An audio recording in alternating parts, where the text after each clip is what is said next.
کلام امام الزمان علیہ الصلاۃ والسلام۔ اللہ تعالیٰ نے فرمایا ہدی للمتقین، اور دوسری جگہ کہا لا یمسہ الا المطہرون، سورہ الواقعہ آیت نمبر 80۔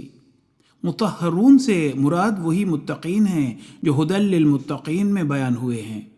اس سے صاف طور پر معلوم ہوا کہ قرآنی علوم کے انکشاف کے لیے تقوی شرط ہے۔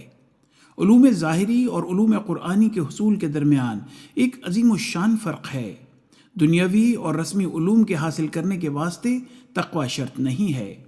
صرف و نحو، طبعی، فلسفہ، حیت و طبابت پڑھنے والے کے واسطے یہ ضروری امر نہیں ہے کہ وہ صوم و صلاۃ کا پابند ہو، اوامر الہی اور نواہی کے ہر وقت مد نظر رکھتا ہو، اپنے ہر فعل و قول کو اللہ تعالیٰ کے احکام کی حکومت کے نیچے رکھے، بلکہ بسا اوقات کیا عموماً دیکھا گیا ہے کہ دنیاوی علوم کے ماہر اور طلبگار دہریہ منش ہو کر ہر قسم کے فسوق و فجور میں مبتلا ہوتے ہیں۔ آج دنیا کے سامنے ایک زبردست تجربہ موجود ہے۔ یورپ اور امریکہ باوجود کہ وہ لوگ عرضی علوم میں بڑی بڑی ترقیاں کر رہے ہیں اور آئے دن نئی ایجادات کرتے رہتے ہیں، لیکن ان کی روحانی اور اخلاقی حالت بہت کچھ قابل شرم ہے۔ لندن کے پارکوں اور پیرس کے ہوٹلوں کے حالات جو کچھ شائع ہوئے، ہم تو ان کا ذکر بھی نہیں کر سکتے، مگر علوم آسمانی اور اسرار قرآنی کی واقفیت کے لیے تقوی پہلی شرط ہے۔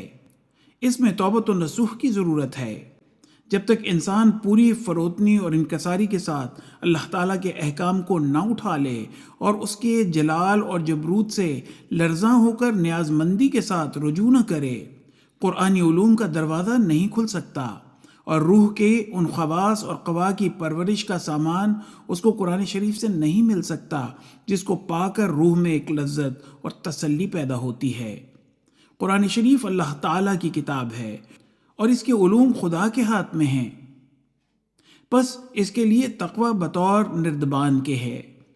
پھر کیوں کر ممکن ہو سکتا ہے کہ بے ایمان، شریر، خبیث النفس، ارضی خواہشوں کے اسیر ان سے بہرور ہوں؟ اس واسطے اگر ایک مسلمان کہلا کر خواہ وہ صرف و نحو، معانی و بدیع وغیرہ علوم کا کتنا ہی بڑا فاضل کیوں نہ ہو، دنیا کی نظر میں شیخ الکل فی الکل بنا بیٹھا ہو، لیکن اگر تزکیہ نفس نہیں کرتا، قرآن شریف کے علوم سے اس کو حصہ نہیں دیا جاتا۔ حوالہ ملفوظات جلد اول۔ قرآن شریف کی تلاوت کی اصل غرض تو یہ ہے کہ اس کے حقائق و معارف پر اطلاع ملے اور انسان ایک تبدیلی اپنے اندر پیدا کرے۔ یہ یاد رکھو کہ قرآن شریف میں ایک عجیب و غریب اور سچا فلسفہ ہے۔ اس میں ایک نظام ہے جس کی قدر نہیں کی جاتی۔